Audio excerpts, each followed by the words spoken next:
100 children in the community, teaching them values and attitudes. Go straight. And basically just working with the community. And when they were finished with that, they not only did that, but they did some fencing of the school grounds, some repair of garbage skip. But the relationship has been building for quite a while. And I tell you this frankly, that it's not only Salt Spring, but other communities in St. James. For example, we've been having domino competitions and we have been having people playing with the police to build trust and so on. And I remember in one particular community where there's just one way in and out. When the police was not able to go based on security reasons, the community was so disappointed. So we're at the stage where the community people want to interact with the police, and that's like a new thing. So recently now I remember I was having a competition in one space, and when we had the competition, only the JDF was asked to participate, and the police said no, it can't work. So now we have the competition over again, and we have two different set of police from Freeport and Barnett Street. It's the level of interest. We were thinking that it's just all in a day's work for them. But you know what they did when they came to the competition Sunday gone? They came in t-shirts with their greasy spoon names, and the police came named with their aliases. And the teams in the community had their own shirts too, but it's just to show the level of growth that we have had in terms of police and community relationships. And are we following this? Yes, we are. And they don't know this stuff, so I know this stuff. So I think some of them are new to this space. But basically, we have come a long way. And I mean, the days when community will welcome and open arms to the police and have discussion, it is something that, why it is that Salt Spring in particular is chosen is because of the relationship and where we are with that. And not only will it help the community, but it will help foster peace and safety within the space when they realize that the police is just humans like them, and that they are building a relationship that will work for both community and for policing in this space. But we've come a long way. And I mean, this didn't start yesterday or the day before. I remember when the Comet 2 project started, one of the things that we did was there was a top and bottom dynamics in terms of top not going to bottom, bottom not going to top. And we started having friendly competitions both at the top and the bottom of the community. Follow behind me. Alright. Normally I would have taken the other road down that side. What we are going through now is Glendevon, which is another inner city community that is known for crime and violence. So we are going to be going through Glendevon, going to Sun Valley, and then we are going to go on. You know, be a man.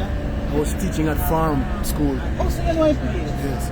But you know, it's nice to hear because I have not heard any such story about police and community getting together. This is so very nice to hear.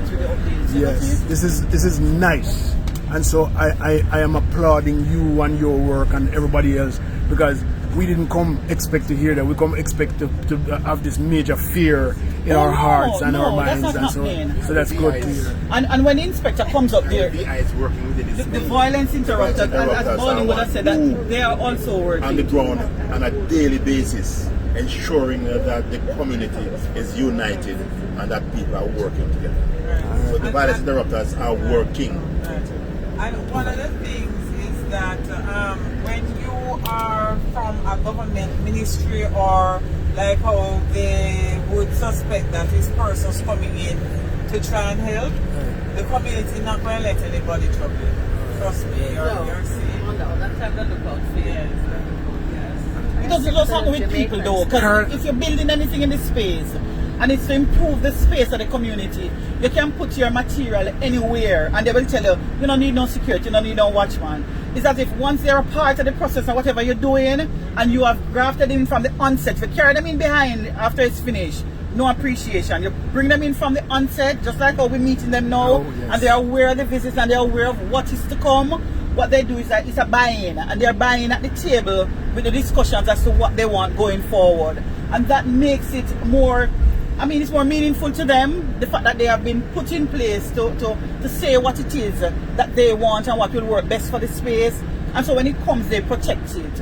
And feeling a part of a project is something that people used to hand things down to community, and when you do that, community lacks appreciation. When you get them at the table where they're discussing what it is that you are to go forward with, they're more appreciation, more buy-in, and they're the one that will sell and protect it for what it is. But you know, that approach, the SDC has always taken that approach with the participatory approach. And you can imagine why it would be that you, as a community person, would more appreciate that approach. who knows best what is needed than the persons who are living in this. Caroline, how long you been working in this space? 15 years. 15 years. And you're from South Spring? Born and bred. You grew up at Bucktoe Lane? Bucktoe Lane. You know, you find it funny, right? Yes, I do. It's Leo Gilling coming to you from this bus. We're heading to South Spring to conduct a tour of South Spring and getting right in the deep part of the community and find out more so that the diaspora can have some kind of interest or input into crime fighting. Bye-bye.